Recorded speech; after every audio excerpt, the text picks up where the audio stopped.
Hello, folks. Hey, Karine, how are you? Mr. McCook, welcome. Yeah, Trudy's in the background as the super producer today. Howard, what's going on, boss? Welcome back. Anybody else that's there, just give us a shout out and let us know you're there. Shadeen, what's going on, Shadeen? It's Saturday night and you're at home. Social life slowing down, Shadeen. Who else? Garth, what's up? Let's remember to share the link. Let's get everybody in here. Share the link with anybody you think is gonna benefit from this discussion tonight. Maximilian, what's going on? Because we have a very special guest tonight, and I will can't wait to introduce you to this gentleman. And you guys know how we go at Cover Ranch. We only talk to people that brings value to our group, right? So I can't wait for you guys to meet this gentleman.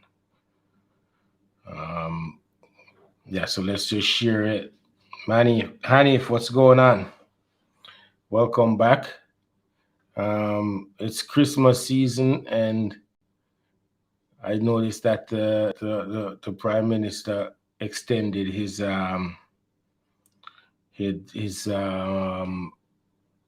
curfew. So now we got an extra hour, and I wish you would just free up the thing because it's the holiday season. But who am I? DeAndre, big up. All right, so I'm gonna start this off. When we started to do our research for the Operation Cover Ranch, we were going through countless YouTube videos, looking at all the different information we could find online in regards to how to run a goat farm and what does it take to develop value-added products. And then we found a video with Mr. Renard Turner doing a presentation on value-added products. And we watched it like twice, I think. Then we start searching for a contact information number to reach him. Eventually, we got in touch with him. We had a long conversation one evening, and I think I spoke to him before we spoke to Khalil Brown. So he's like the very first person. He gave us like some very solid advice, and he actually put me on to Dr. Dahlia Brown, and I end up watching some of her presentations. And as you guys know, we actually got her on iGoat chat. So without further ado, I'm going to introduce you guys to Renard Turner. He is co-owner, operator of Vanguard Ranch Meat Goats, and they developed their own meat goat line, right? And Mr. Renard, Mr. Turner, welcome to Greetings. iGoat Chat, sir. And this is our little group of people who are passionate about goat rearing, mostly Jamaicans and people in Jamaica and the Jamaican diaspora. We also have a lot of international, a few international people from Far East and Africa and the UK and of course US and Canada.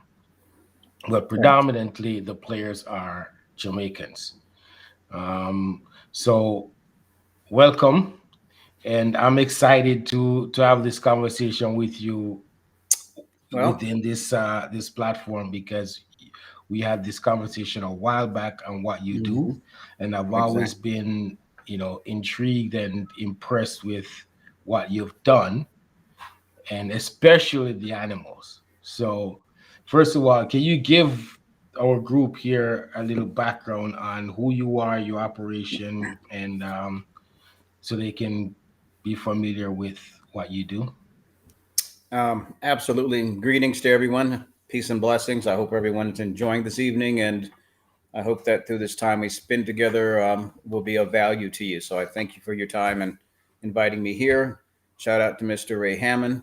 It's been a few years we've been in contact, but here we are, and that's part of the master plan. So, a bit about me. Well, I don't like to make it about me because it's really about the collective and how we move forward in this life, but I started my agricultural studies in high school in California.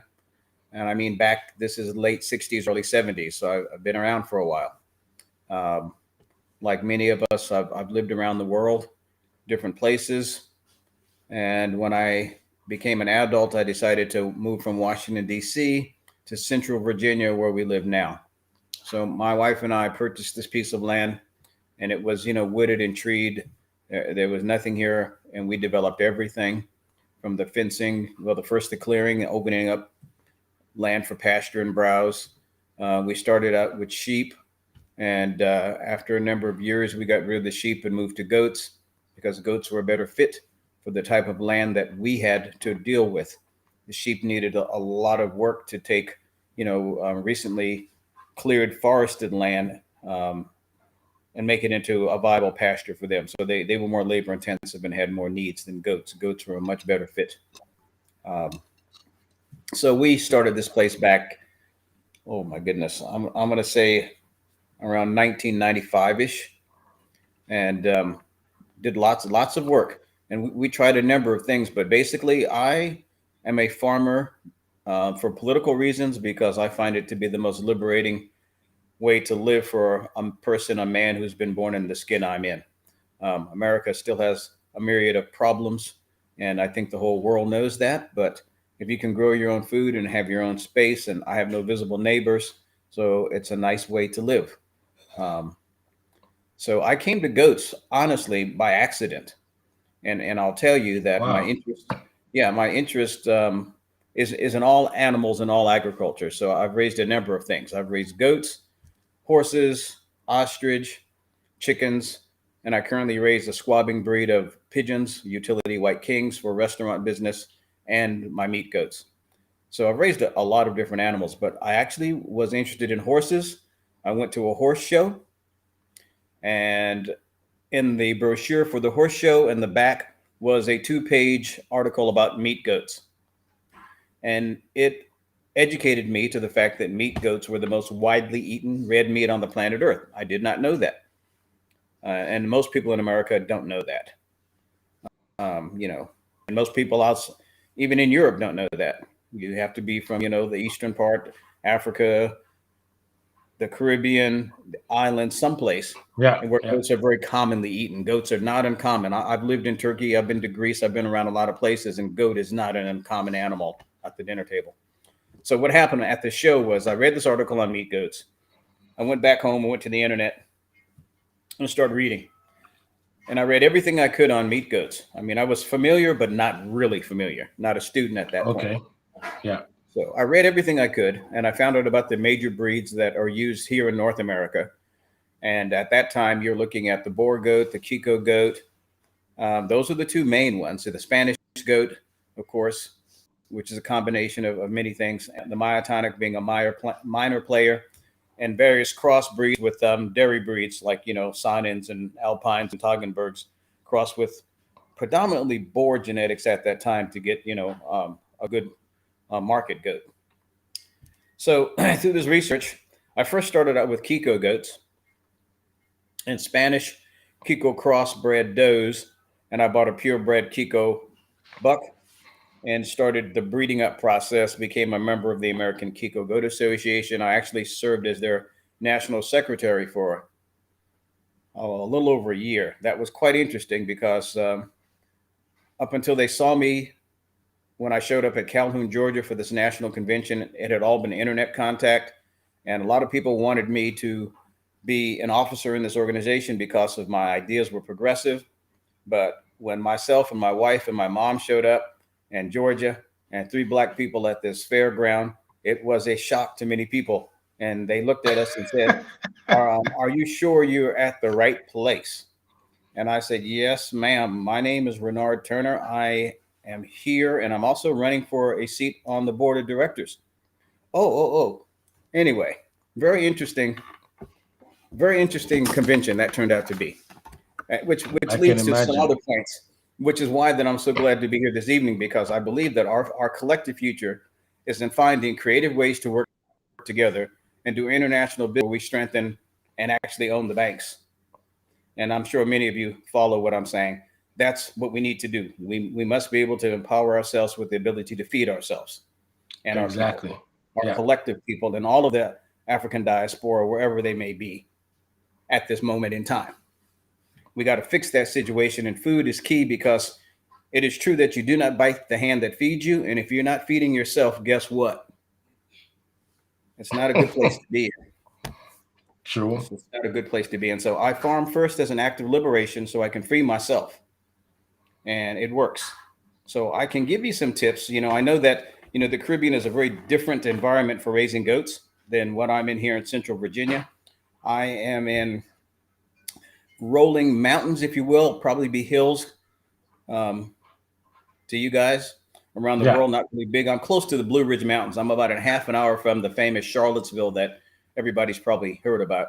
So I'm in the center of Richmond, Virginia, Charlottesville, Virginia, and about an hour and a half from Washington, D.C. Lots of people, within 2 hours of where I'm living. So that's not a bad thing, but, I don't really choose to run up and down the road to do business anymore.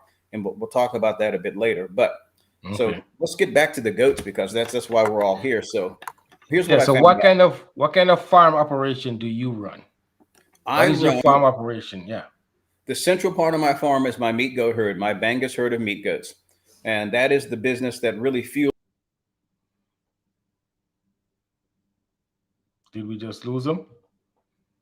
I think we just lost him. Oh, he's back. Hold on. We're back. I think What it said, it was a temporary interruption, but it may happen off and on. So the goats are the central part of what we do. And the reason that we do the goats is because the goats leave a very small carbon footprint on the planet. They're very good for a lot of ecological reasons. As they browse, they leave manure. It enhances the land. It clears the land. It opens it up. It actually adds value to my property having the goats here. Now, because I have managed to, over the last 15 years, selectively breed a line of myotonic goats that we've named the Bangus, which is an acronym for the best all-natural goat in the United States. Now, a bit about the myotonics. The myotonics are also called stiff-legged goats, wooden-leg goats, Tennessee fainting goats, and several other names. They're usually a small to medium-sized goat, although we have selectively bred over the years to get significantly larger animals. So my bucks are not small. My does are not small. They're 120, 130 pound does. And I've got bucks that are pushing, 200, I'm sure. They're not as long in body typically as your typical Boer goat. Yes. But these goats do it all on forage. I have no grain feeding, no feed bill 10 months out of the year, maybe 9 to 10, depending on the weather. And in the winter here, I supplement my goats with round bales of hay because I have a neighbor who raises Hereford cattle, and I drive my tractor over and I pick up the round bales and I drive them back. It takes me 5 minutes, and it works good for me. So my goats are on browse and eating these round bales of hay in the fall and the winter. I supplement them with an organic, loose mineral supplement, if you will. It's a loose, put it in a feeding tube, and the goats have access to it 24 hours a day, 7 days a week, free choice. They eat it as they need it. It has Redmond salt in it, has minerals, has garlic, has different herbs. You know, it's an organic product because I'm an organic and sustainable farmer as well. So everything we do with the goats is all natural. I use very little medication. I mean, I don't really have it here, you know, besides something like a B12, you know, if a goat starts to go down. You know, we all know that worming is a central issue with goats. And wherever you are, there's some indigenous local parasite that you have to deal with. And for ruminants, it's always a problem, which I'm glad you met Dr. O'Brien because she's very good. She's excellent choice.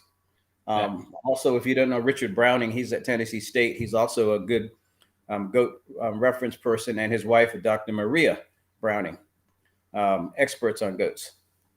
Yeah, we'd love to have them. If you, we'll talk about that after. Okay, cool. Get in touch with them and bring them on. Yeah.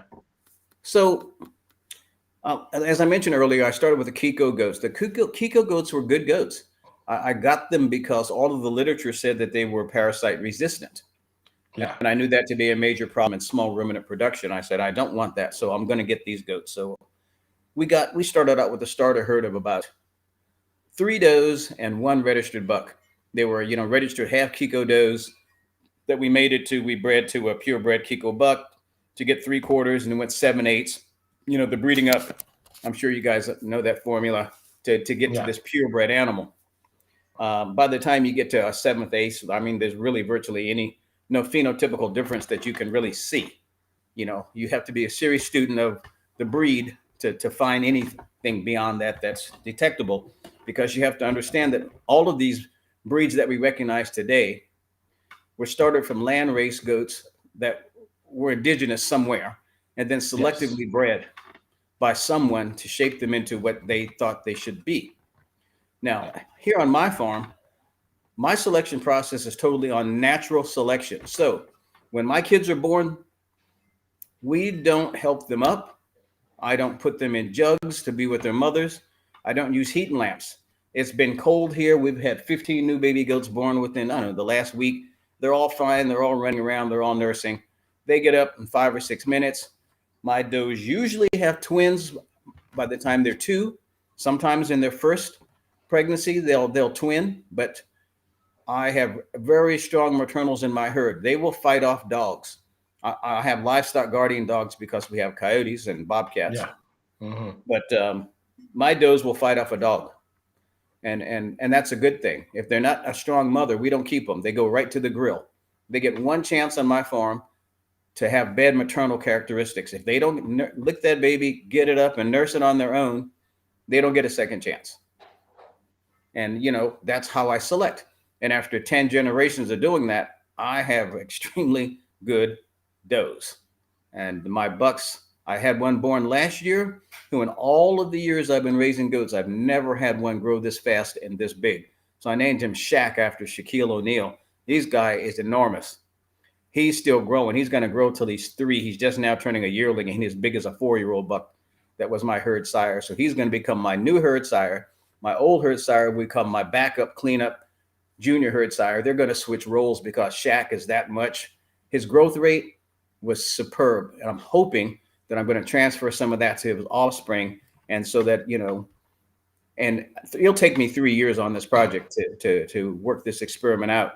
But after the 3rd generation out, I will know that I fixed the genetics that I want to keep and will exponentially increase the growth rate and the rate of gain on my herd. Now, why is that so important? I'm a small farm operation. I'm not a youngster. I'm 69. My wife and I run the farm with one other brother who's in his middle 70s, and we do all the work. We do it all. And we've What's your been no? Well, how many head of goats you have? What's the number? right now it's about 40. I've had up to 180. I'm probably Okay. not going to carry more than 60 altogether anymore, simply because in the rotation process, fencing, automatic waterers, and that's as much work as I have a need to do. Um, Okay. and largely, Ray, because I'm only a value added seller of my product or a seller of breeding stock. Since I Okay. limit my So sales to those windows. let's talk about how you develop this line, this Bangus line. Bangus, How did what? okay. Yeah, what's the approach you took to get So this line? I was very fortunate in that um, I met a gentleman by the name of Dr. Phil Spanenberg, who's a veterinarian, a geneticist, and a professor of veterinary medicine at Virginia Tech, and a world-renowned geneticist on animals and goats in particular. I went to him to get my breeding stock. So basically, the leading expert on the myotonic strain, who is Okay. also a consultant for the Livestock Conservancy, of which I'm currently a board member myself. I went to him and I said, okay, I'm not really here for all of the fanfare. I don't want show goats. I'm not going to take these goats and walk them around in circles anywhere. I Yeah. want a goats that produce, and I want to select for larger size. So for about, I don't know, 4 or 5 years, I would, I would go back to only buy bucks from him, and I only bought those from him to start with, and I only bred to bucks I got from him. So everything came like registered and papered from, the guru of the breed, if you will. So when I bought the first ones home, I still had Kikos. And to be perfectly honest, my wife was smarter than I was, because I had these myotonic bucks behind electric fence across our drive road from my good Kiko girls. I'm like, I don't want them Yeah. contaminating my pure Kikos after all these years I've been breeding them up. And now look at them. So what happened was, about 4 years into that Kiko herd, my senior Kiko buck died. And at that point, I'm like, okay, I have to go either buy another purebred Kiko buck to keep the Kikos going. But I've got these perfectly good myotonic bucks I've had for 3 years, and I haven't used them. That we just looked at them and watched them and, noticed the differences. They were shorter, they were wider, but, they were no trouble at all. So my wife said, just open the gate and let him walk across. Problem solved. And I'm like, that is true. That is true. So that's what we did, Ray. We opened up the gate, let the buck Yeah. walk across, and the babies that hit the ground, that F1 generation from the Kiko does to a myotonic buck, were awesome. So here's what really did it. We could see phenotypically that the kids were thicker. They didn't grow as fast as the pure Kikos. They have a faster growth rate, but they were thicker at birth, and they were thicker throughout. But here's what really did it for me, because I don't profess to be the smartest guy, but I learned fast. So when I went to my butcher, and I had a friend from Pakistan who had the abattoir, the processing facility, Yeah. inspected and all that stuff. He was the person who did my butchering, and he was excellent at it. And he said to me, I took in half a dozen goats to be processed. 3 were the Kiko.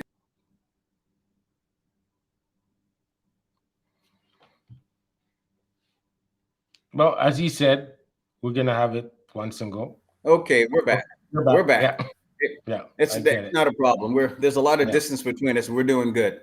So Yeah. three goats were the straight Kikos, and 3 were the F1 generation of the Kiko does on a myotonic buck. Yes. He showed them to me hanging on the rail. He says the first 3 were from the skinny goats. He called my Kiko goats skinny goats. That was his joke. Okay. He said, why you bring me these skinny goats, Mr. Turner? I'm going to charge you the same amount of money, and you're not going to get much meat. Well, what are you thinking? You'll never make any money this way. But he didn't understand the value added part. Yeah. So he didn't understand my model. But he showed me the carcasses hanging on the rail, and I could see the difference. The hindquarters, the forequarters of the loin. I'm like, whoa.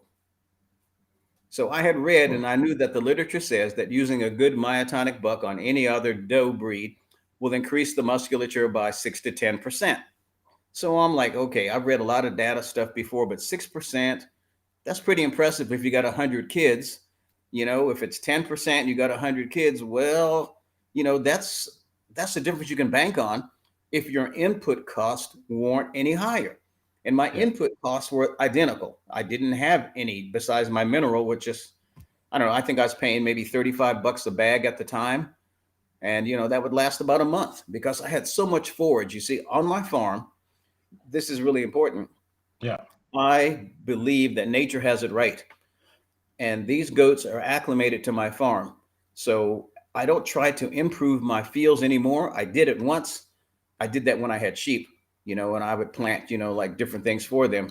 I don't do that. I let it come back naturally after 3 years, and the native forages have absolutely flourished and become the best. So I have this really dense, varied base of indigenous plants that my goats eat and they browse, because I also have wooded area, and they go out there and they eat, and they eat the blackberry bushes and the tree leaves and whatever.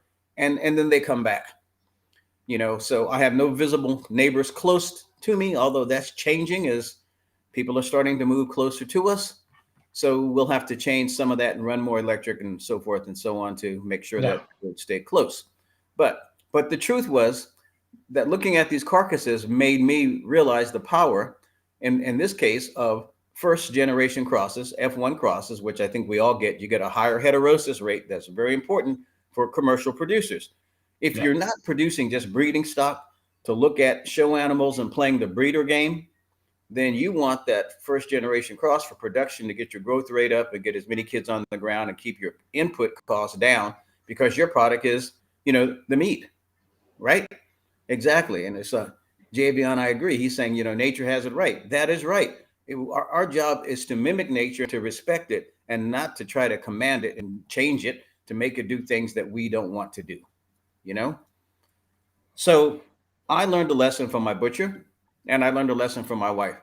My wife says, you're going to pay all this money. And, at that time, Kiko bucks were $750 to $1,000 a head for good papered ones. And I already had these 2 guys paid for just looking at them.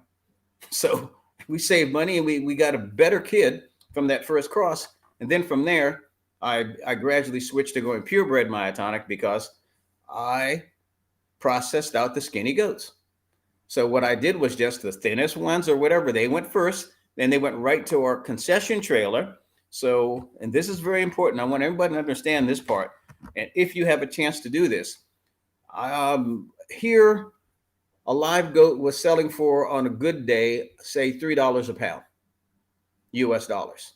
So a 100-pound goat would bring you $300 at the slaughter barn.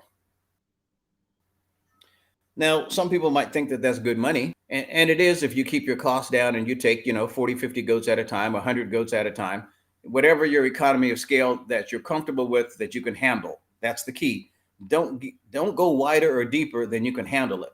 That's a lesson that we all have to learn, because there's going to be a point where the balance is reached and you need to hold steady. And that way you can maintain. I go through the winter with minimal costs, and the spring and everything comes lush again.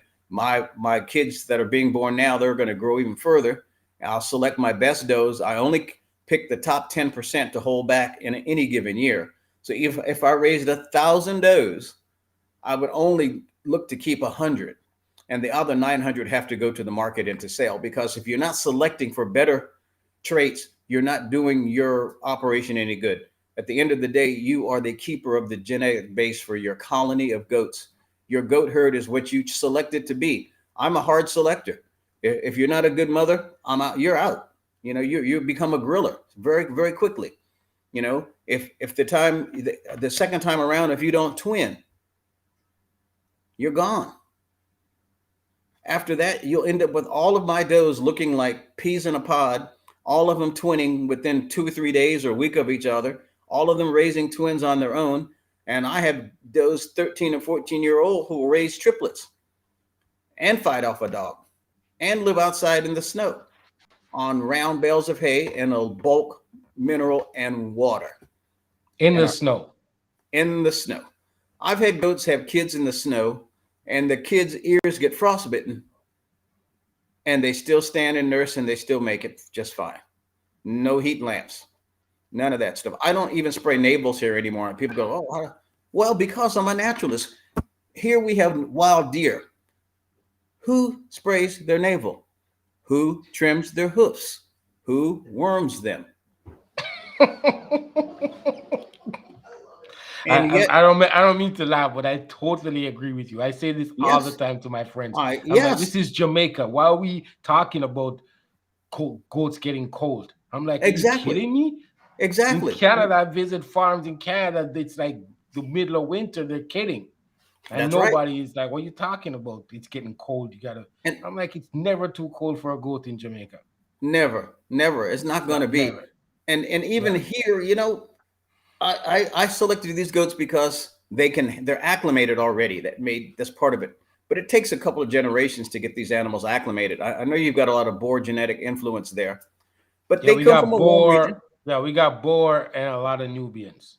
And a lot of Nubians. And the native, which I think is Spanish. It's the okay, that makes sense. Spanish straight, yeah. I would think right off the top of the head that, you know, that you're well, the Nubian is like a first cousin to the Boer. You know, genetically, they're more similar than dissimilar. And I'm sure, you know, if you cross the two, you get this fast growing kid and a lot of milk. Yes, and all of that's very good. Yeah. That's what hybrid. That's why we do a lot here. We do a lot of crossing the hybrid, and that makes perfect sense because those goats, they're like first cousins and they come from warmer parts of the world. They share some common genetics, and that's a good thing. I would, you know, I mean, if you wanted to get it, well, you know what to do. You take them and cross them back and do that Boer, or even a half native, because you get the F1 heterosis there and put the two F1s together and hold it right there where you don't need to go anywhere else. You can make what you need without buying somebody else's stuff. It just takes more time because you select for your microclimate and your microenvironment and what works for you. That's really more important than what you call the goat. You know, it's how the goat performs. So I really, you know, I like the Bangus name, but I selected it because it talks about performance. So my goats on pasture, on native forages, I still expect them to gain 10 pounds a month. So they're born smaller. Purebred myotonics are born weighing 5-6 pounds. 6 pounds would be a fairly large one. But if you're getting 2 5-pound twins, you know, that's 10 pounds, but the mother weighed 120. So, you know, you look at it, she's producing a lot, you know, and by the time they're 6 to 8 months old, they're getting processed out in my operation. So, you know what I mean? What weight is that at 7? Around 70 to 80, between 70 to 80 pounds. And that's all I really need. And I'll tell you why. Because I only sell for value added, Ray, I don't take $3 a pound for my goat. My goat burgers, and these are my old prices, but I'm going to just show you this because this is the God knows truth. My goat burgers are a quarter pound and they were selling for $10 each. Now my price has gone up. It's 11. You know, as soon as the weather warms up here and I'll start back again. But that's $40 a pound for ground goat, any age. That's not bad money. And the curry and the kebabs were $46 a pound. So I was averaging $44 a pound for goat. And if you're getting, well, I'm talking deboned goat. So understand, I only bring my goats back from the slaughterhouse in a box in 1-inch cubes or 5-pound bags of ground. That's the only way I deal with it. But because I raise the product, I don't, there's no bone in, there's no shoulder, there's no specialty cuts. I keep it really plain and simple. So I get the 1-inch cubes. I can cut them up smaller to make my curry and cook the curry down, or I can put them on a skewer for kebabs, marinate them, and I do that. So that keeps my work at a lower level, less intense. Yes. But if you're averaging $44 a pound and you get, say, 30 pounds on average for a goat, then you do the math. And that means any goat, any scrub goat, no papers, no specialty is still worth $1,200 to you. That is how you do it. That is how you do it. So what I figure on is, okay, there's 52, 54 weeks in a year, 54. 52 weeks. 52 weeks in a year. So if you wanted to sell, you pick a number you want. Say you want to sell 3 goats a week. Okay, so you need 3 times 52, 156 goats that you're going to put aside for a year to sell them at that price. And if you hold it, you can do that. If it takes a year and a half, it doesn't matter. You put them in the freezer, but you hold to your model. And that's how I do it. I hold to my model. You know, any of the goats that are culls, any goats that I don't like, they go to processing and they go in the freezer. But I don't keep them frozen for more than 6 months because I don't want to do that. I really don't want to freeze them at all. I'm forced to do that because the USDA requires them to be processed at a government-approved slaughterhouse, and the only way they're going to leave there is frozen, wrapped, and bagged. Yeah, or boxed. So, you know, I comply with all of the laws and do everything legally because that's the only way you're going to stay in business. But that model can work. So I know there, you know, I can imagine that it might be, and I might not be correct on this. I don't know if you can. Well, I always see pictures, and I know my sister lived in Uncle Rios for about 5 years. She was a chef down there. I have some knowledge, but you know, street vendors, there's a lot of people who are doing that. You have to do something really that's very different. Here, you know, in Virginia and America, this is my clientele base is basically city folks who, you know, and really it's really simple because I'm not a genius. You don't have to reinvent the wheel.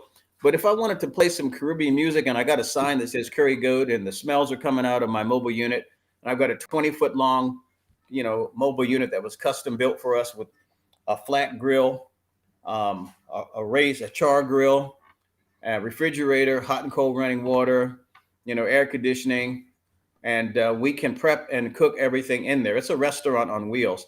People will come and people will buy this product.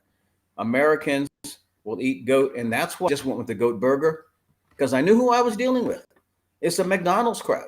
You know, you don't reinvent the wheel. They're used to burgers and fries, so give them burgers and fries. So I gave them burgers and fries.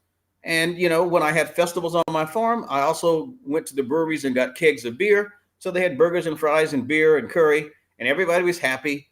And that's how you do it. But, you know, if you figure out a way, bring the people to you. That's my new model. Again, I'm going to continue with that model by bringing people to the farm, maybe even twice a month on a given weekend, and pop up a tent and bring my mobile trailer right to my tent, you know, and serve food right from my farm, be it curry goat or a roasted squab or whatever. It would be local products from maybe some other farmers that I want to bring in, but it'd be 75, 80% of what we grow right here ourselves.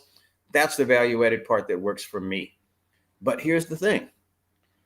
If you're not in an environment that lends itself to that type of it, then your marketing has to be more to the commercial side. And it's essential that you produce these goats with the minimal input. The only thing that you should really concern yourself with is the does that are the best mothers year after year. Keep those. And I mean, they should be able to raise kids on their own, at least 2, you know, with minimum supplemental input. Whatever your vegetative base is there. I know it's different from here. Whatever grows the best. I mean, here we got this crazy stuff called kudzu, and I'm sure there's a Caribbean equivalent. It just grows like crazy. It's a nuisance. You can't even grow it in some states. Goats love it. So I would go to a place and cut the vines and throw them in the back of my truck and just drive down and toss them over the fence to my goats. And it was free because people wanted to get rid of it, but I offered them an alternative instead of spraying it. You know, why poison this environment and do this stuff? Oh, when you see it, you just call me and I'll come and back my truck up and cut it, throw it in the back of my truck, you know, work a couple hours, take it home and feed my goats this lush-free food. Man, that made a nice difference too. So I do a number of things. So here's a question from people here. One is the Bangus and F1 Kiko. Won't you explain what exactly the Bangus is and how long it takes for you to? That's how we grow. It's a good question. So let me answer that for you. Yeah. So Bangus is my acronym for the best all natural goat in the United States. It is 100% myotonic based that has been selectively bred. I got all of my Kikos processed out. I have no Kiko genetics in my herd at all at this time, and haven't for, Lord, a number of years. I was going to look for my wife, but these are all myotonic based. Now, I did buy a few does that were 75% myotonic, but they did not have Kiko in them. They had Spanish or maybe Nubian or something from this lady whose father had myotonics and crossed them with Spanish and native goats many years ago. I'm talking like 50 years ago. So I have selectively bred up to really all myotonic, only using my registered myotonic bucks on my herd since I started it. My nuclear herd was started from one pair. I call the doe Queen, and the buck is Magic Man. Magic Man is that solid black buck you might have seen in some of my ads. He was solid black, and the doe was also solid black. And I wanted to develop a line of black goats. Again, that was because in this country and around the world, black livestock are usually looked at with the premium. Here it's black Angus, in the cattle industry. It's a known given that it's associated with quality in general. So there is no Kiko genetics in the Bangus at this time. It's all 100% myotonic. And there's no F1 generation crosses. These guys are 5th, 6th, 8 generations of selective breeding. I have to think about it because I have a doe out there now. I think she's 14 or 15, and she just kidded twins. So it's 14 generations behind her because her mother was the original doe that I started with. And I'll mention this to you as well. I mentioned that I went to Dr. Phil Spangenberg to get my initial breeding stock because he's the consultant for the Livestock Conservancy. Yeah, there you go. So that's Magic Man. That's the buck I started with. And would you believe it? He's about 4 years old in that picture there up in one of my fields. And really, we want the grasses to be up where they almost touch their belly. Then it's really good. But when I got him, I didn't particularly care for him. And it took him till 3 years before he filled out and muscled out. But what you see there is a buck he doesn't eat grain. He just eats that vegetation and mineral and water and lives outside. But he was a strong guy. I'm glad he had those handles for me to hold on to because he was seriously strong. So he's the father, the grandfather, the great grandfather, the great great great great grandfather, great great great great great grandfather of all of the black does that you see in my herd today. That's my beginning. So from him and one doe that we named Queen. Now here's the thing I was going to explain to you. In the myotonic breed, they're known for this gene myotonia, which causes them to stiffen up, muscle contractions. Some people will argue that is what affords them the ability to put on more muscle because it's like an isometric exercise. You're tensing it up and relaxing and tension and relaxing. And it's like some people say exercise puts on more muscle. I'm not so sure that's the case. I really more liken it to like a recessive trait in a person or in like a roller pigeon or something akin to like a mild form of epilepsy. Epilepsy, yeah. Mm-hmm. But they don't really faint. Exactly. Muscles, right? It's the same type of contraction, and it really is just a genetic thing that passed on from generation to generation. And man, being curious as man is, selected that trait, gave it some qualities and properties, and those properties still exist today because people like to do that.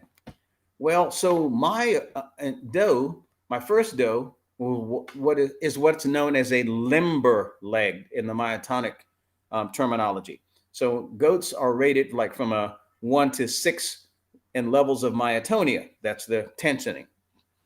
So this doe that I got, my original herd Queen, was what's called a limber leg myotonic. But as I mentioned, I got her from Dr. Phil Spangenberg, who's the world's acknowledged expert on this breed of goat. And I told him, he says, well, I've got a really nice doe over here. She's 4 years old, I think, when I bought her. I'd have to look back at her papers in my office. But he says, I like everything about her, but she's a limber leg and she doesn't stiffen like they're supposed to. Ooh. And I said, well, I'm going to raise these. Reset time.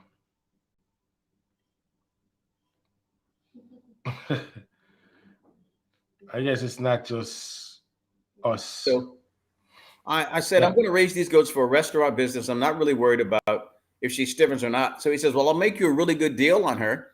So he sold her to me for like half price. So I'm like, okay, I'm a business person. She's still, oh, and the other thing was that she always twinned or had triplets.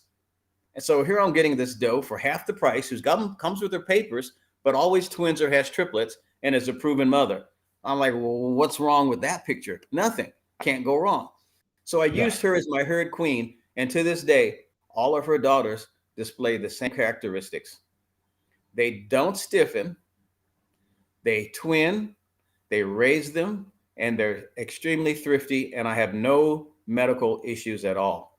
Now, my bucks, some of them stiffen and some of them don't. But if you breed that one that displays the myotonia to another one, if it's 50% or more myotonic, they probably will show myotonia, but they definitely will at the 75%. But what does that mean for a commercial producer? Means to me that 6 to 10% more product in the freezer. And in some years, that was my really the only profit margin, because times get hard when diesel prices go up and you got to fix your tractor and all of that kind of stuff, life expenses on a farm. It costs more to buy everything now. It just does.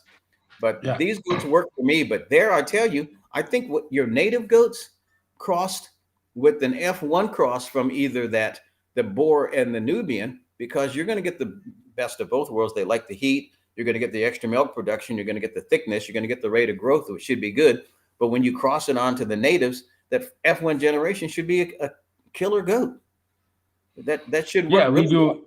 Yeah, we do a lot of the cross here in Jamaica, what they Yeah. call the graded animals, whether Yes. it's Yes. F1, F2, whatever. That's And right. we find that the real hybrid, whether it's a F1, F2, the growth rate is really good. Yes. And the Yes. meat to bone ratio is not where the Boer is, but it's definitely better than the Nubian and better than the Yeah. native. So it's really, that is actually our meat code, because Yes. nobody's gonna butcher their full blood Boer because they Exactly spend right. so much money on it, Exactly. you And know. So our graded animals is definitely our meat animals, and they call them the curry goats and whatever it is. But exactly. that's where the market should be in these hybrid animals. Produce Mhm. a lot of them, put them in the pot. We just got That's to correct. convince enough farmers that that's the way to go. Sometime I find, Brother Ray, that people always think that the ice is colder. Somebody else's ice is colder, somebody else's grass is greener. But Yeah, you're right on point with your observations there. If I was there, I would keep a herd of the pure natives to keep that gene pool distinct. I would keep a herd of the F1 cross between your Boers and your Nubians, and that two I would cross, and that would be my commercial herd all day long. And I would only go back to the other gene pools if I wanted to tweak it a bit for one thing or the other. yeah, I've experimented with a few crosses, and I see somebody's asking about the myotonics. Yeah, the myotonics are reputed to have the highest meat to bone ratio. I find that to be true. Um, they have a smaller bone structure generally, but pack more meat. So the definition that I was given when I started selecting was you want to select your does to look like what we call box cars here, like on a train. You want them wide and squatty because there's not a whole lot of meat from the hock up to the knee. And a goat, there's just not. But above yeah, there is where the meat is, and that's where the muscle is. So hindquarters, loin, shoulders, yes.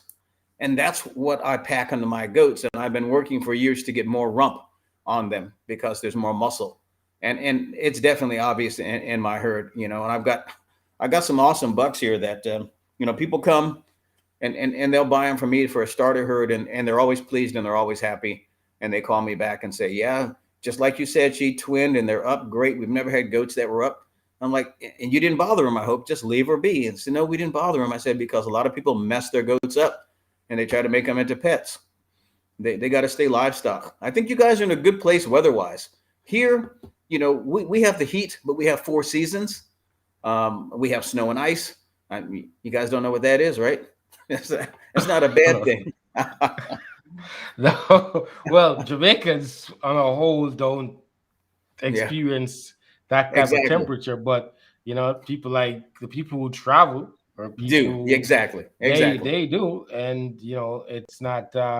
It's interesting because when I hear people, as I said earlier, people talk about, oh, it's getting too cold for the goats. I'm like, are you kidding me? Like I've Hmm. been to farms seriously where it's in the middle of winter and they're out there in an Yep. open barn. Yeah. Yeah. I don't lock So mine up. I have a three-sided running shed. It's facing south because that's where the sun rises. yeah. So the north is closed. The east and the west are closed halfway up, and then they have like a windbreak netting on the top because you want ventilation. You want it dry. I build my barns on high ground, not on low ground, so the natural water will drain away. I use nature as my guide. I do everything according to that. My barns are open to the south. Always. There's no stalls. I don't lock my goats up. I have electric fence and I have field fencing, and they can come and go as they please. I have automatic waterers and guard dogs. And pretty much that's it. It takes me 10 minutes a day, and I just, check make sure the waterers are working and there's water for them to drink, and that there's nobody that's stuck in a fence and nobody missing, and that the babies are doing okay, and I'm done. I Well, you see, the difference here in Jamaica is you only have to worry about the coyotes and the wolves and the Yeah. fox and whatever. We got to worry about the 2 foot, two The feet. 2 foots. Okay. Yeah, we have a serious problem with that. So we can't be letting our animals just roam like that without supervision Right, or right. some form of at night. Most goat farmers gotta lock up their Lock herd, them up. Sure. lock them Yeah. up, have a certain I level of realized that too. security on them. Yeah, mine are at the barn now, close to the house. So, but I have the guard dogs and electric. So there is fence between me and the outside world for them to Yeah. stop. But Hmm. if we have a storm or something, or heavy winds, a tree could come down. I've had that happen before, and then my Yeah. goats, are a mile away. But I learned not to panic because I'm in a not a very densely populated area, and they usually come back home at 4:30, 4:35 anyway. So I just have learned to wait, and or you can call them or blow a whistle, Yeah. Yeah. and then they'll come running. Yeah, my wife spoils them. She plays with them. She has her favorites, and I can never sell them because she likes them and they like her. I name all So my boys Cash and all my girls Flo, and I try to keep it moving because it's a business. I like that. They're Yeah, all cash flow.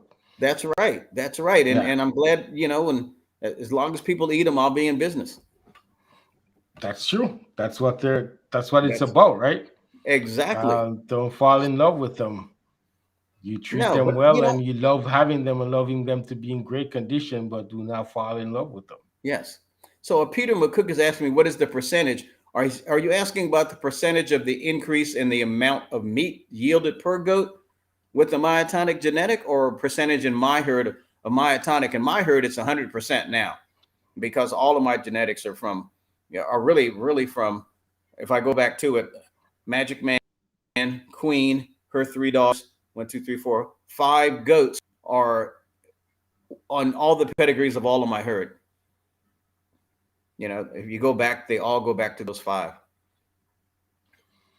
So the So thing about straight up, you're 100% myotonic at this a point. hundred, 100% myotonic at this point, but myotonic with the difference, because I did not select for, um, well, I won't say traditional qualities of myotonic, because I have, and that is their resilience and their ability to convert very well on a forage-based diet. That's very important to me.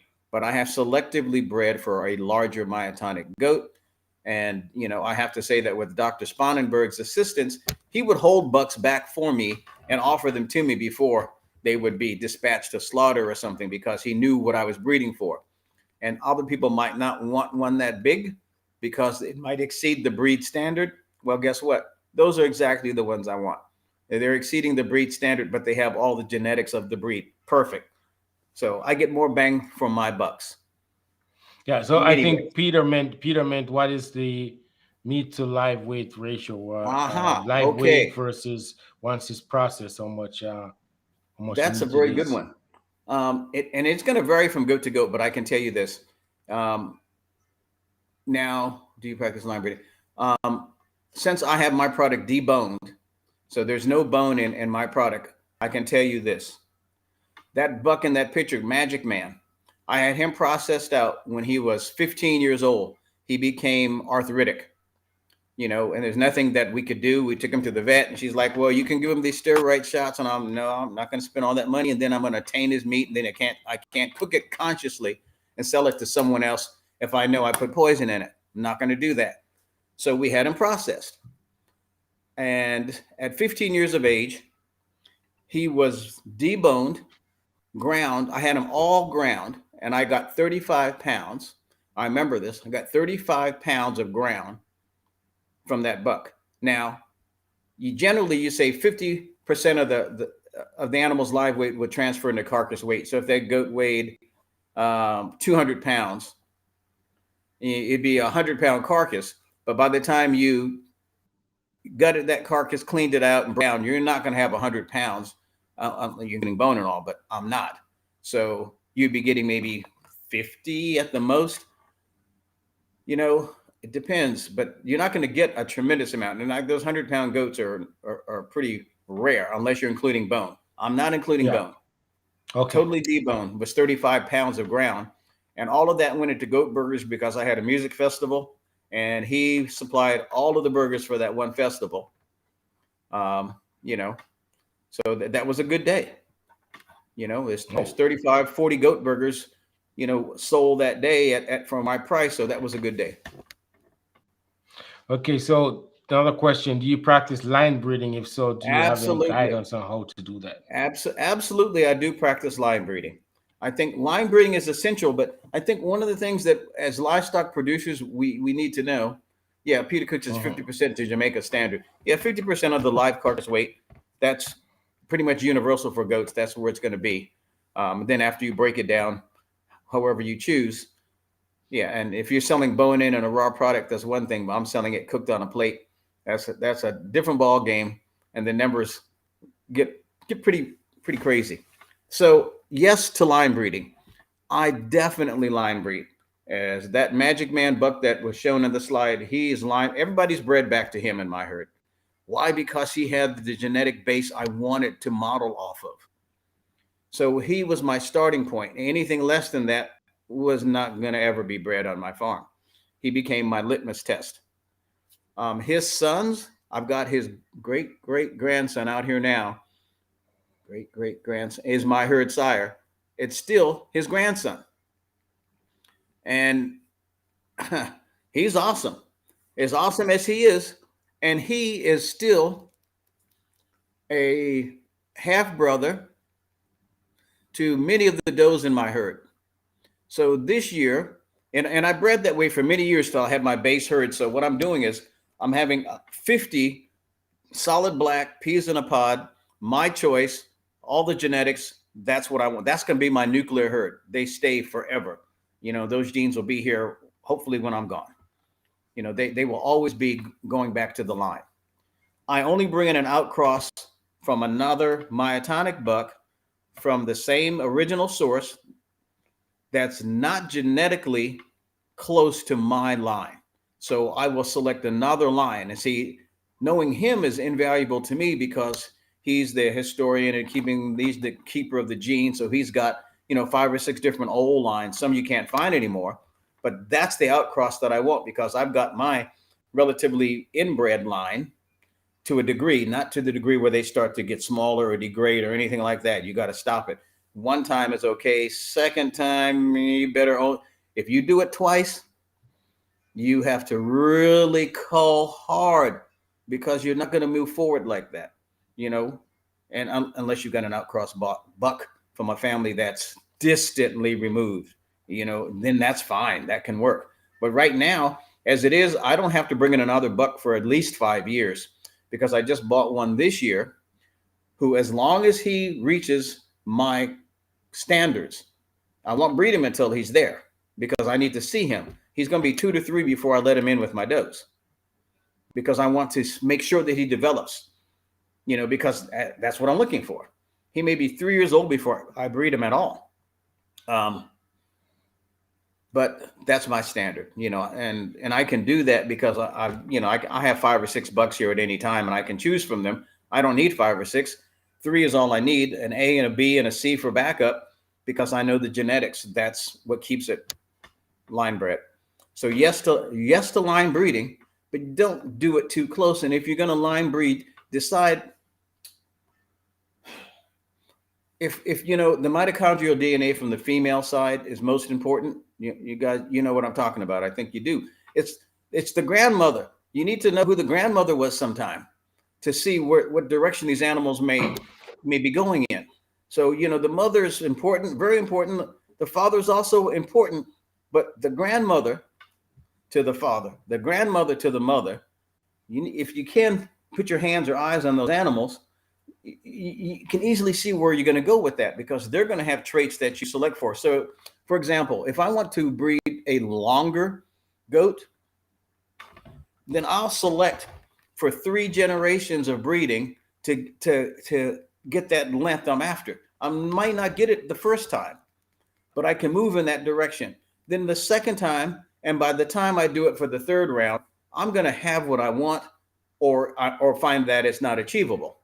But I know that it is achievable if you cull to that standard, because all you're going to have is does that look like they all came out of the same mold, that are of the same height and the same length, the same width, and have the same efficiency and the same strong maternal genetics, and can raise twins. After all these years of doing it, I can guarantee my goats will do that. So a person buy a goat from me, and they say, well, when would you breed her? And I say, well, how natural are you in your belief systems? Because in the natural world, goat is like a first cousin to a deer. I often use this analogy. And in the natural world, those natural goats and deer, those females will get bred when they come into their first season. Now, is that wise? It depends on what you're breeding for. And it depends on how growthy she is. But in my genetic lines, if those does are 70 pounds, 60 to 70 pounds, they can definitely be bred. And I don't have a problem with that. I expect them to have a single the first time. But after that, I expect them to twin until they stop. And they do that, you know? So, you know, I do line breeds. My numbers, and I used to have 180 does. And the reason that I don't anymore is because we went through a really hard time with the markets here. And you know, if I have to go out and buy feed and feed them, no. So I balance everything out to what nature will provide without any extra feed. And that keeps my production costs down. So my numbers are always based on my available forage base. So this coming spring, I might find that I might keep some of these kids that I'm having now and increase my herd numbers based on the forage that's available. Because as long as my land can stand it, I'm fine with it. But before, I was having to pay for these round bales of hay, and hay went from like something like $35 a round bale to $70 a round bale.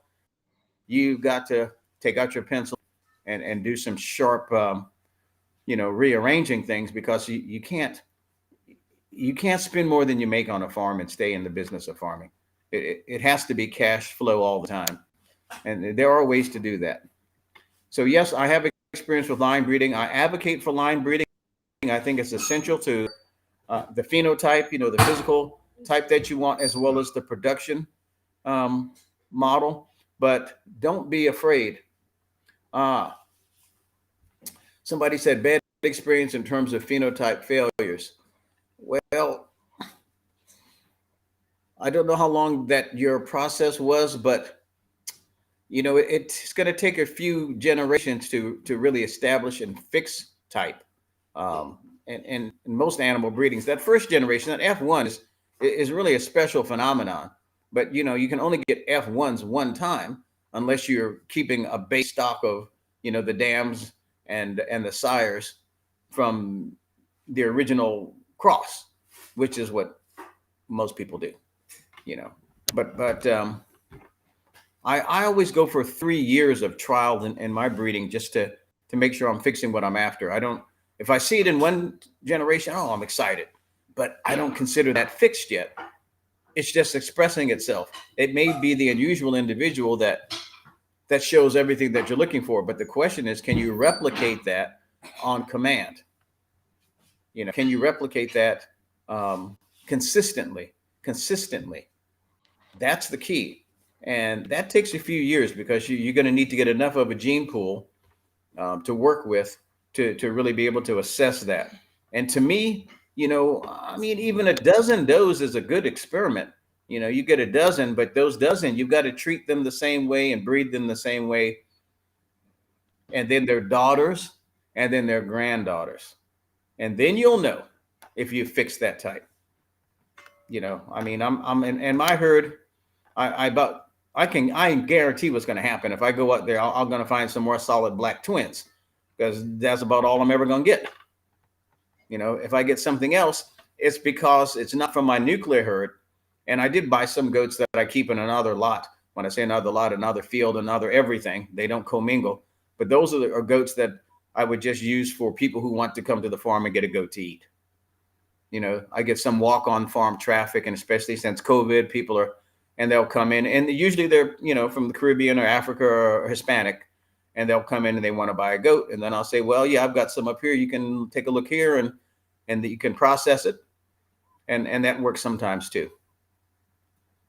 So your whole herd is black. My whole herd is 75 to 80% black.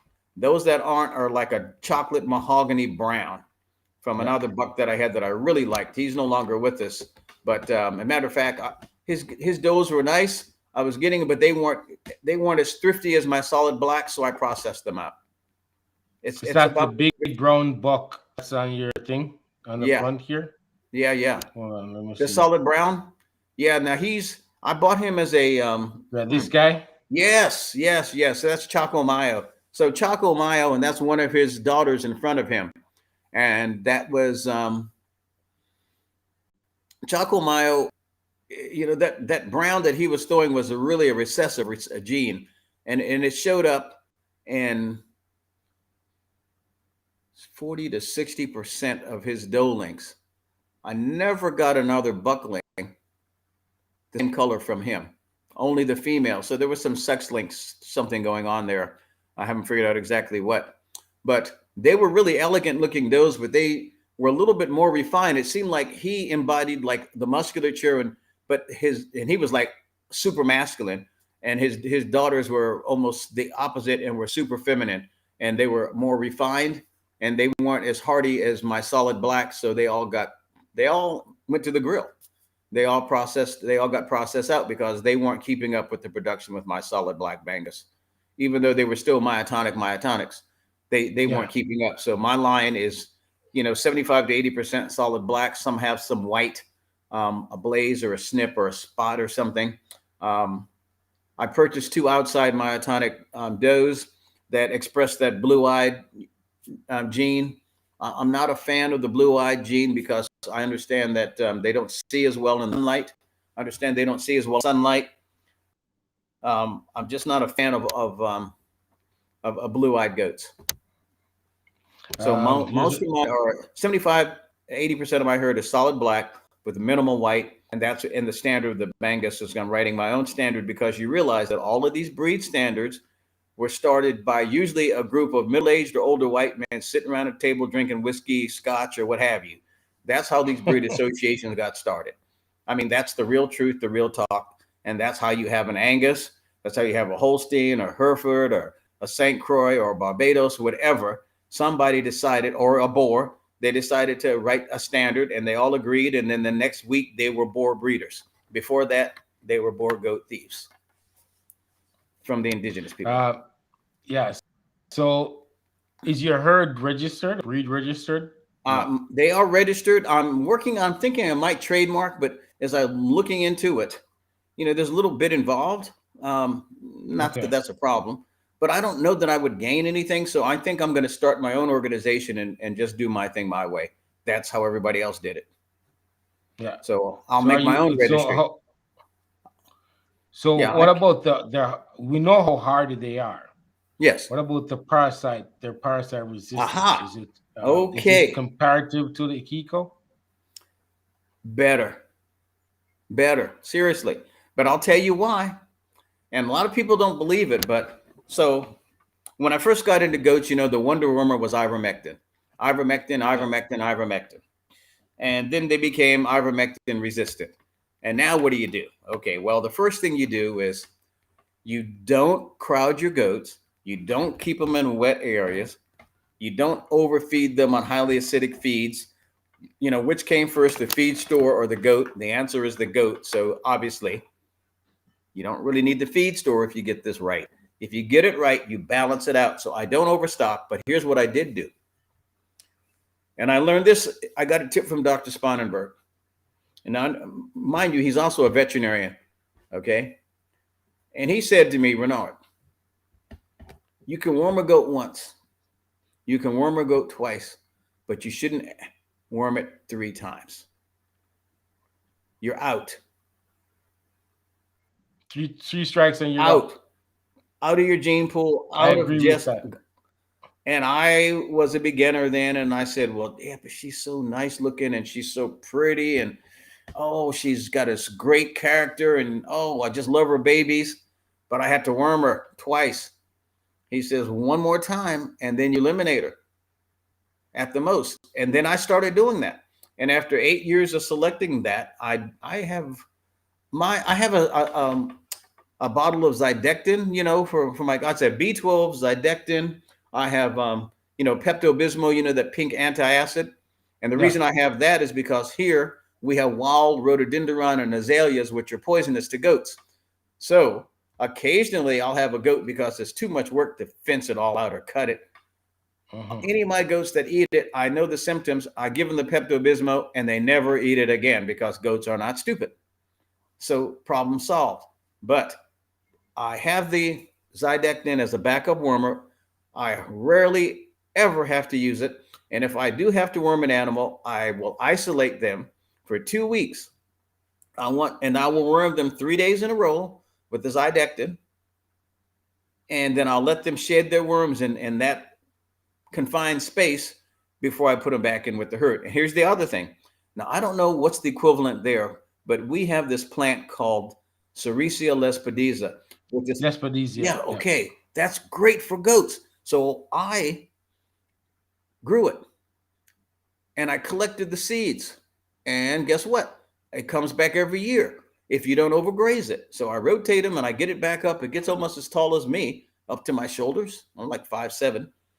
And you turn the goats in, you can't even see them. But it helps keep the parasites down.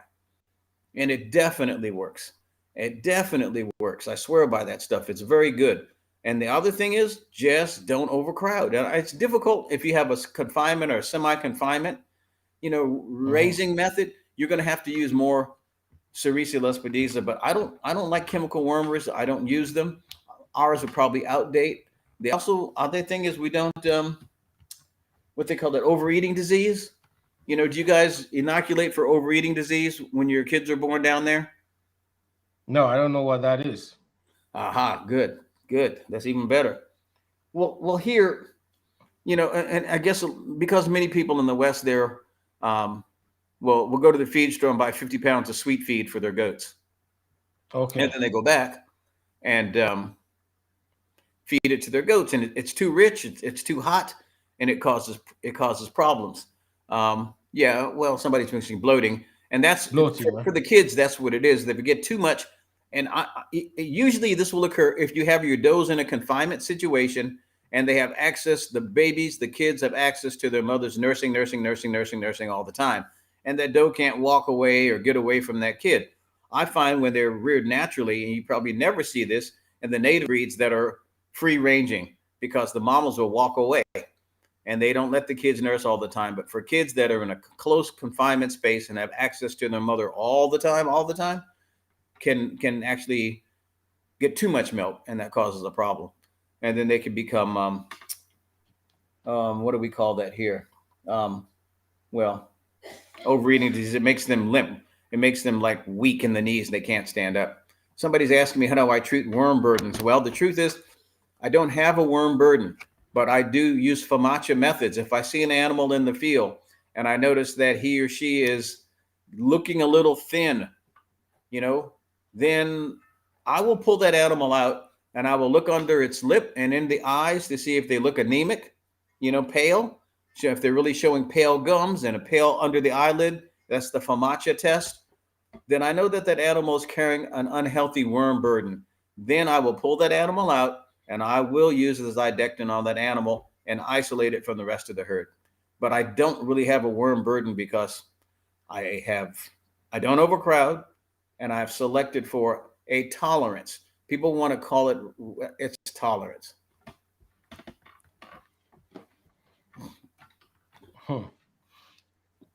But these, again, think about the native deer or the buffalo. There's a lot of animals, and they can carry a parasite burden. The strong ones will survive, the weak ones will not, and you don't want the weak ones in your breeding program.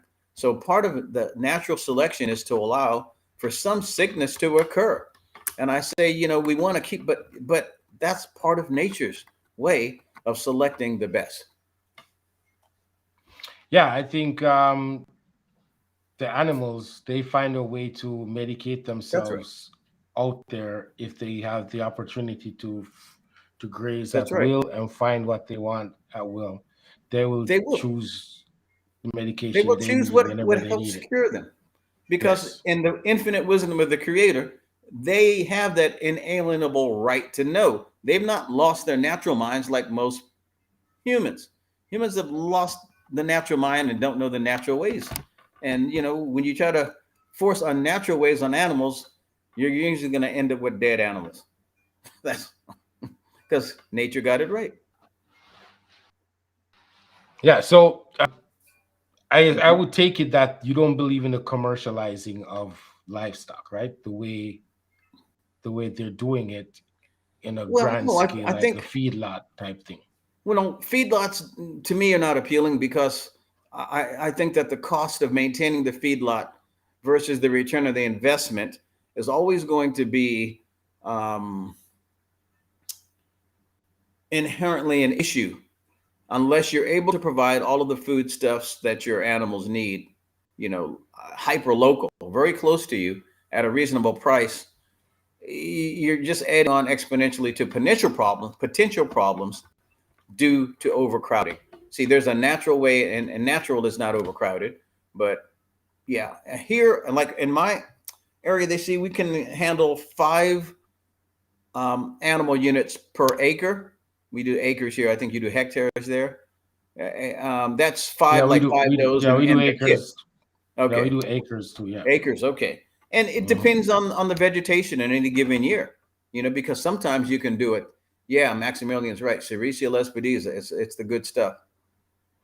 Hmm. Yeah, I don't think we have it in Jamaica. I've been looking for it, unless it's not in my area, but I haven't seen it here.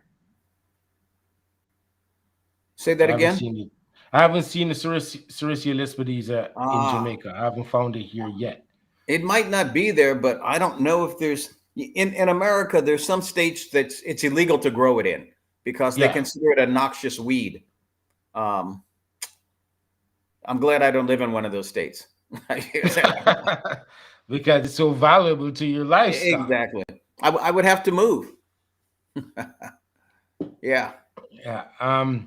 that Okay. So spelling is what? correct, Maximilian. You've got it spelled correctly.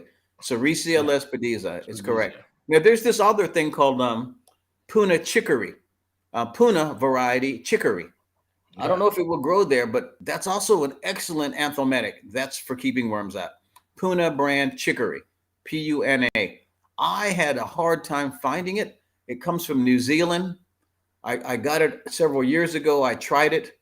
I liked it, and I think that really was a part of the basis for the claim that the Kiko goats were so worm resistant, because in New Yeah. Zealand they have a lot of that chicory, and the Oh. goats were eating it. Yeah. So as I was researching, I'm like, oh, there's a lot of chicory. This chicory comes from there. These goats come from there. They're touted to be highly worm resistant. And I know That Dr. was Daly that O'Brien was is going to be doing research along those lines to find a genetic link to some um, natural resistance. And that would be a breakthrough. Now, that's an animal I would want to acquire to do an F1 cross into my herd and then see would that have the results and then cross back to my stock and see. But so is again, she doing the research on Kiko or myotonic? I'm not sure what's at the university's farm now, but so I can't answer that question Okay. definitively, but I know they did have a bunch of Spanish goats last time I was there Yeah, I will because they're definitely reach her. cheaper to She's due acquire. for a return. She's due for a return on iGoat chat, so I'll reach out to her. She needs Yeah, to give she's a us good an person. She knows her yeah, stuff. yeah. She She's brilliant. last year she was one of our guests, and she'll promise to come back and give us an update on. She was doing research on deworming. Yeah, Yes, yes, deworming copulation, deworming, and stuff. So she promised with she'll copper give us an wire and update on genetics it. selection. Yes. I believe in Yeah. genetic selection a lot. I mean, that's how you Yeah. improve your animal herds. You have to become a selector.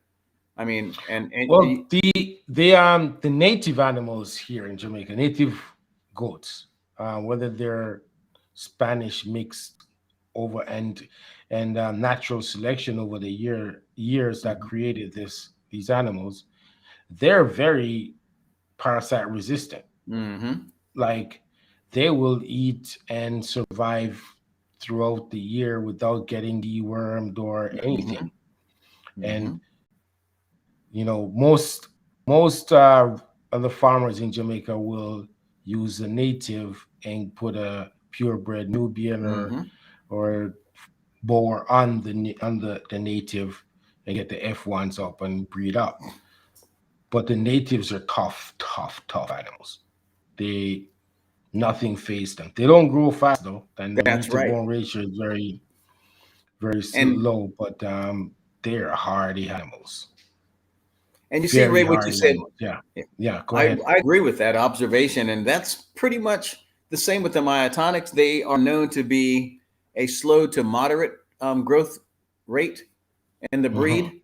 Um, and in the beginning, when I was just going for like massive numbers, I want to get these animals to the slaughter market at 75, 80 pounds for this holiday where I can get the most money, and you take them up there in a tractor in a trailer, Yeah. and get paid because in America, I'm about 3 hours away from New Holland, Pennsylvania, which is the largest goat market on the East Coast. There's New Okay. Holland, and then there's the one in Texas. I can't think of the name of that one right now, but those are the two biggest goat markets in America. So I could drive goats there on any Wednesday, and they would buy as many as I had and write me a check the same day. But that's a model Okay. where you're just producing the numbers, and you take what you get. But Yeah. it'll never be $44 a pound. So I have to do the extras to get the extra, but I've become accustomed to that and I'm familiar with it. That's my model that works. If I was going to sell for commercial, I would only use those native Spanish and I would only do an F1 cross to kick up that growth rate to get those animals as large as possible. And I would suggest in that case that, that Nubian would be a wise choice because again, it's acclimated from a similar part of the world where it's warm, but it's that extra milk that's going to get the extra growth on those babies early on. And another thing would be Alpine. If you got any Alpine there, some of the nice, Yes, we have Alpine, but I I don't think tell you, there's not in great numbers. But we got yeah. Alpine, we got some Sannens, and I haven't seen much Toggenburg, but predominantly native dairy goats are the Nubians. A See, lot of Nubians, a lot of Boers, and a lot of yeah. native. So your boar Yeah. becomes a terminal sire on just about any of those to make your commercial model. I mean, Yes, yeah. mostly anybody that's doing meat or trying to Hmm. develop a meat brand, it's the Well, boar on the native mixed with some Nubian to produce the milk, and that's our graded animals, our hybrid, that's right. and it works.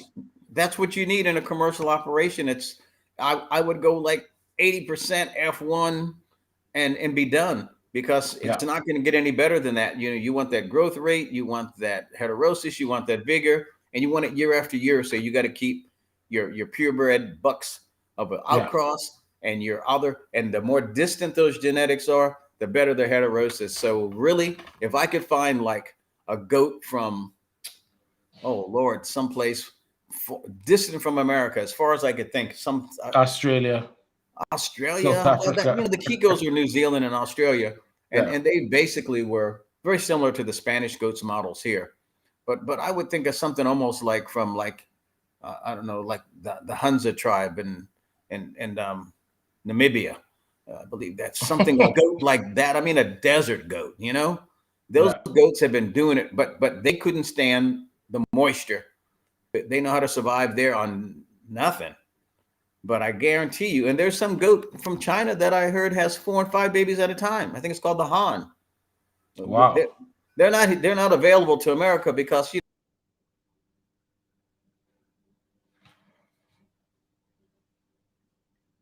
We'll come right back. There we go. okay. So Yeah. somebody's asking me a question I think I need to answer. Henry's Farm. So I have a question reference to your evaluated goat meat burgers. What's the process in making a goat? Okay, good question. So here's what I do. And take the animal to the slaughterhouse, have it processed, have it all ground. I bring it back in 5 pounds because I make 5 pound batches at a time. Why? Because that's just a comfortable number for me to get my recipe right. I have everything measured out, and we do it all by hand. We press our patties by hand. So my wife and I and the other brother who works with us, we do it all by hand. That's why we get a price. So we take the ground, we put it in a big stainless steel bowl, and we measure out all of our seasonings.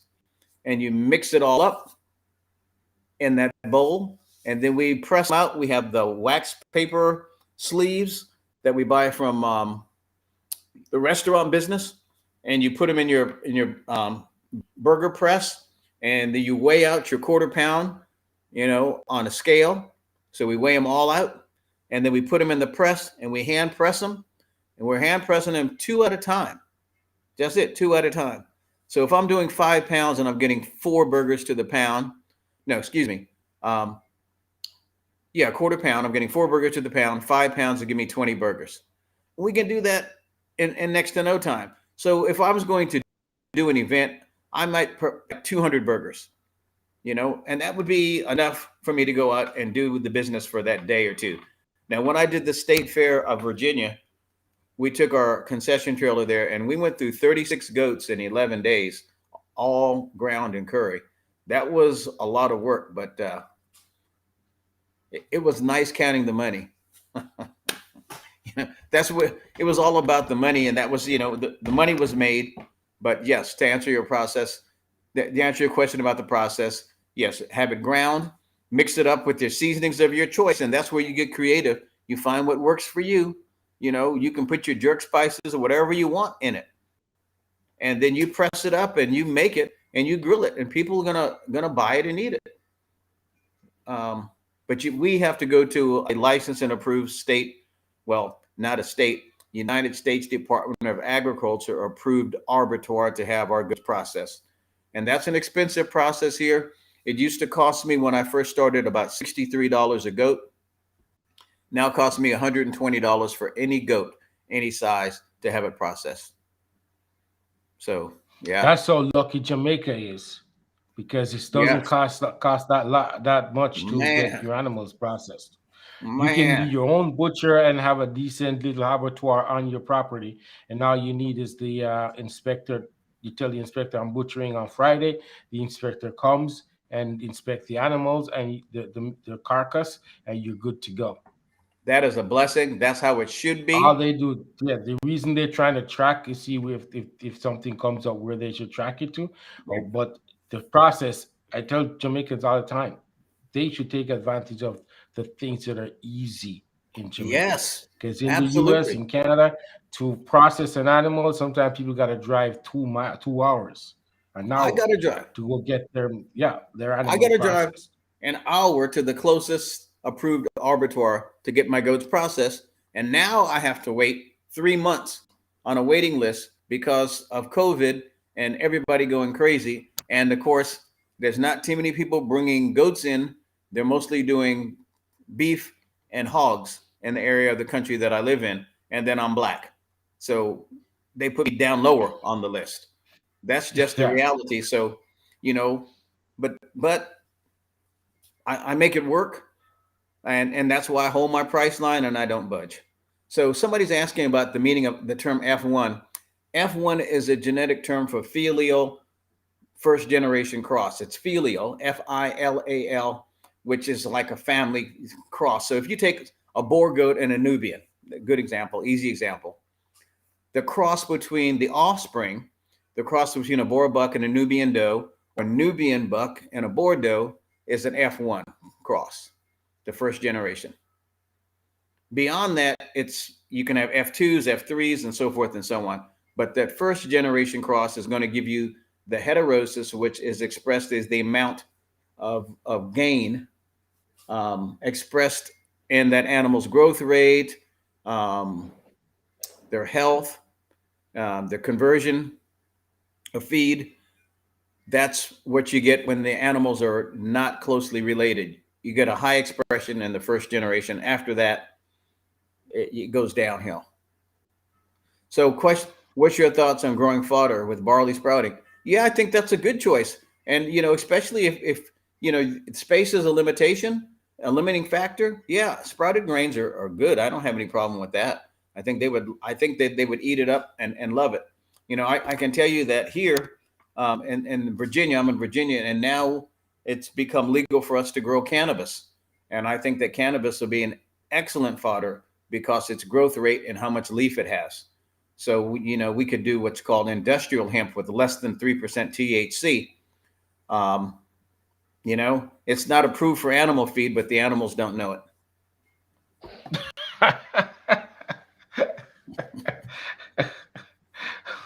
Well, I'm pretty sure you won't get that strain in Jamaica because it's just high grade Jamaican deal. Well, the goats should be eating it, and you'd have a lot of high goats going on. A lot of happy goats. Happy goats, yeah. If you can mix it with Sericea lespedeza, it'd be an ideal feed, cheap. Yeah, Jamaica. I think the biggest problem we have in Jamaica is the farmers who really love livestock or small ruminants, and they don't have access to a lot of land. So it's the cattle guys that has the land. Yes. So yes. It's the cattle guys that have the land. So the goat lovers are trying to do this on small acreage or average amount of acreage. So we get very creative on how do we manage our herd, How do you manage 50 goats, 100 goats, 25 goats, and how do you maximize the return from that herd? So, yes, that is the key. That is the key. And depending on, I changed my model. In the beginning, I was going to run 300 does, I fenced in 60 acres. It was mostly woods, but they would clean it out and go through it. That was the plan. And then I said, man, if I'm going to do that, I'm going to work a whole lot harder. I'm going to work a whole lot harder to sell these goats and get, $100 when I can get 12. And then I said, well, mathematically, I can cut my numbers way down and still achieve my numerical goal, if you will, by using this model. So you have to adapt the model to your microclimate. It's very key. Whatever the vegetation is that grows there quickest for you on a year round and has a nutritional value that's sustainable to the goats. I mean, you would talk about total dietary nutrition, TDN, a percentage of protein. Again, I will tell you, nature has it right. Whatever grows there indigenously that is invasive, that's not poisonous to your goats, probably can be used for goat feed. And I don't know, things like honeysuckle or whatever your common weed is there, plantain, the kind that grows in the ground. A lot of different grass where we have a lot of grasses. You have king grass. We got a lot of different type of all kinds of grass. We got sorghum, millet. No, we don't have sorghum and we don't have alfalfa, but we got like tropical grass, so tropical stuff like guinea grass, king grass. What is it? There's another one. Guys, can you help me out here in the comments where we have African star, whichever is the most nutritious in the Mongolia. We got a lot of grass, and we have a lot of shrubs and legumes that the goats love. And that's my goats are happiest in not grass but forbs, legumes, browse, Yes. brambles, blackberries, all that stuff. They love it. And I have The a lot of problem trees. is, Yeah. yeah, but the problem is the goat lovers don't have the The massive space. land, the Yes. space You know, without yes. I was at a conference, an agricultural conference a trees, few and weeks ago. underneath it is perfect goat feed. So Perfect goat feed so underneath it. somebody has mentioned here about hydrophilic feed. No, Yeah. hydroponic fodder. Hydroponic. Yeah. Okay, I know Hydroponic hydroponic. farm. What's Okay. yeah. Yeah. Gotcha. Yeah, Um, exactly. Yeah, so I would definitely use a method like that. And I've seen some people where they set it up on almost like a conveyor belt system, and they plant their trays and they get the wheatgrass and the barleys and and they roll it right through and the goats eat it. And then as it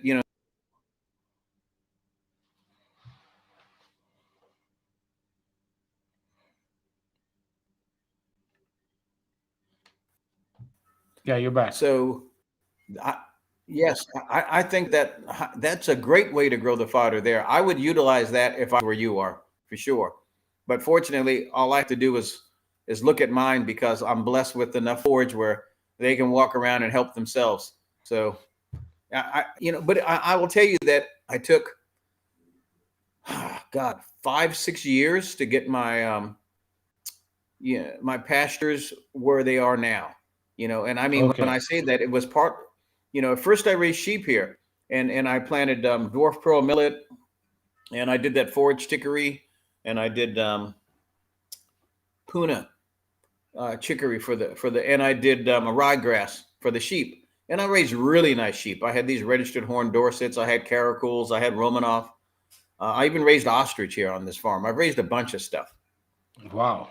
Goats are the best. Goats, goats are hands down, the best. Well, livestock venture on hoofs. I can tell you, I've added a squabbery to my farm recently, and that's even What better is a than squabbery? a squabbery is a meat pigeon, utility pigeons raised for Oh, eating. So I can tell okay. you, if you look up on the internet, this company called D'Artagnan, like in the Three Musketeers, D apostrophe Artagnan, they're Yeah. selling for $24 to $25 each carcass at 30 days of age. So in my state, I have a license from the state and I built a squabbery because I know it's in demand in the restaurants. I built the Okay. squabbery. I stocked it with breeding stock. And my first order from a restaurant near me, I took 2 for them to sample and he ordered 40 right away. So I was very happy because within 30 days, I have a product from egg to carcass that I control on my farm, put my own label on it, and I deliver it to, and I'm legal and it's great. So, Wow.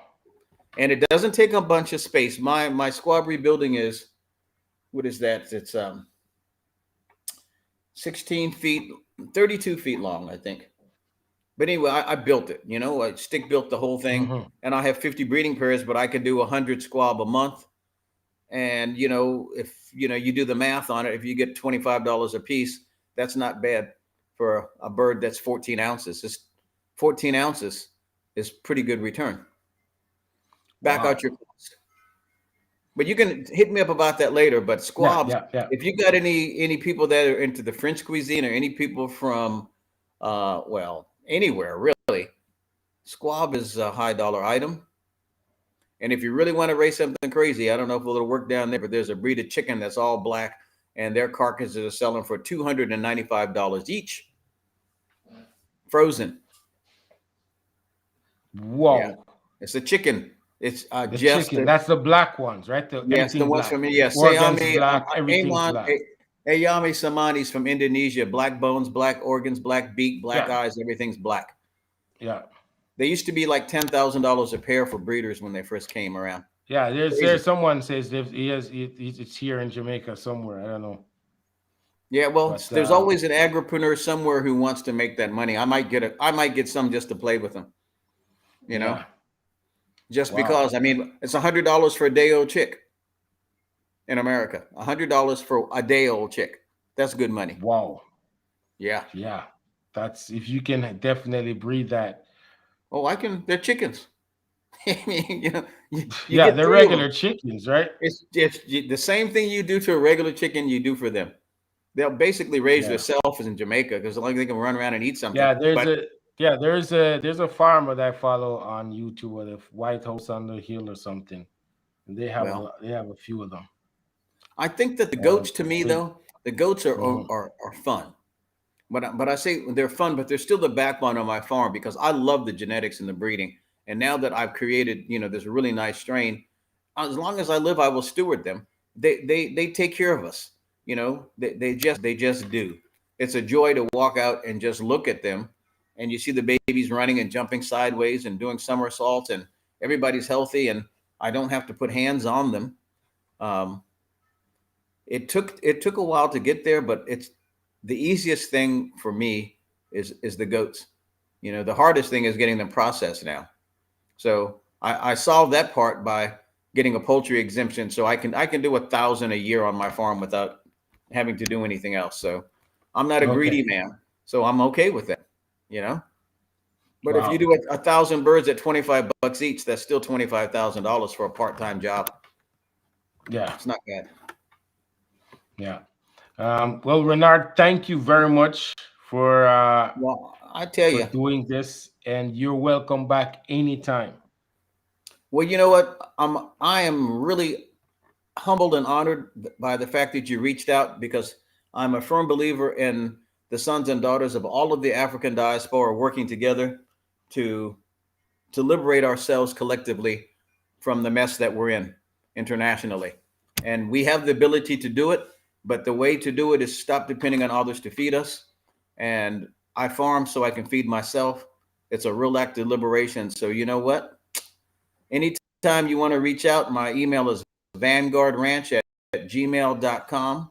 And I'm happy to share what I know. I'm researching 4 or 5 hours every day on ag stuff. And I'm launching the African American Association for Sustainability. And I'm going to, it's going to be strong work for liberation for people who want to be free. And central to that is going to be goat rearing because goats can lead to freedom on many levels. But now we need to take those goats and, well, see, you guys don't have the processing issues. I wish I was there for that.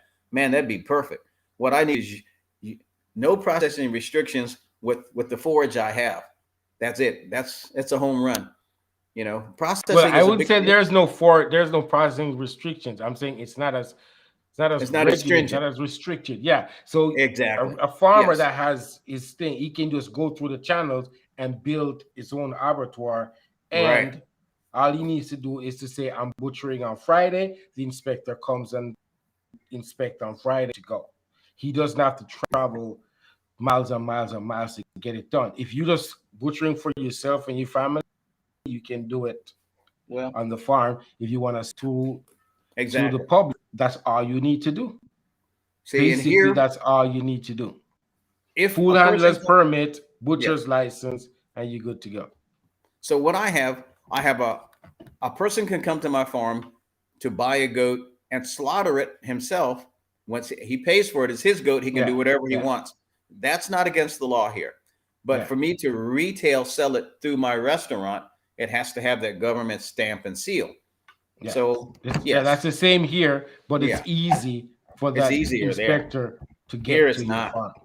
Yeah, And if you look like me, trust me, it is not easy here. You're gonna end up yeah, paying like $1 million to set up a facility with a special septic system to handle the blood and a special system to handle the brain because you can't bring the brains back here. And mm, if you have the skin with it, no, you can't even store the skin in the same building where they're processing the meat here. So I would lose all of my goat hides unless I went there the day they were processing them because they yeah. had to keep them in a different building. And, I couldn't salt them down or roll them up or bring them home or make drums or nothing because it was against the law. Wow. So you have to be thankful. Yes, Wherever you are, we have to deal with some colonial stuff. exactly. And we have to take advantage of the less restrictive stuff. Exactly. And we can do to that present very it. well. Yes. But if you've never heard of squabs, look them up. Somebody Yes, in we will. Jamaica will pay you good money. Yes. And it's a pigeon. It's 30 Yes. days. The parents raise them. It takes me 10 minutes a day. And I just go in and feed and check the water and grit. That's it. Yeah. They're That's good, and the goats definitely work together very well. So I think you guys, I kind of am jealous of the environment. The weather there is so nice. Here I'm sitting in my living room, and I've got wood burning in a wood stove because I believe in wood heat here. But it's But great. you know we get hurricanes too, right? So Yeah, I you do. Yeah, well, comfortable with that's that? the other thing. You happy? I'll stay away from the hurricanes. Okay, so we have to deal with Well, hurricanes. shout You have out to to deal with anybody snow. there. Ray, please feel free. You can share my contact information with any of your crew. No Yes, problem. sir. Yes, And if sir. any I of you will are do. interested in any high dollar ag stuff, and I'm sure you are, I would tell you, okay, yeah, that's the website.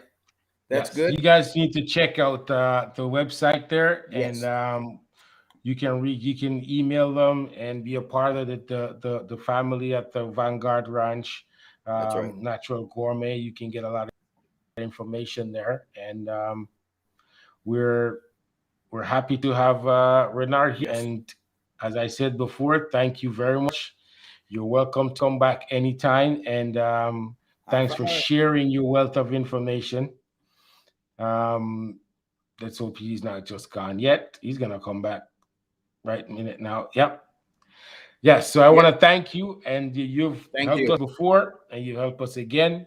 And on behalf of our little crew family that we have here, I Yes. want to show you much respect and gratitude for taking the time. It's been And my pleasure. until I next appreciate you. time, yes, sir. Until next time, we will talk again. Happy holidays. Say hi to Happy your wife holidays. for And us. And if I will be telling Dr. Dalia O'Brien, that finally I got you on. yes, please do. Yes, yes, yes, I will. Because they're All right. supposed to have that portable arbitrage, that they built to bring to our farms. And I want to Yes. talk to her about that because I helped sign a letter to support it, but I haven't seen it here yet. Okay. I All want to know right. what's going on with that because that would solve my processing problem. You see? Okay. Yeah. All right. Thank you, sir. Thank you, sir. Appreciate And we'll everybody's talk time. soon. Okay. Everybody stay safe. One love. Hit me All up right. anytime. Okay, man. Peace. Take care. Have a great weekend. Thanks. You too. Blessings.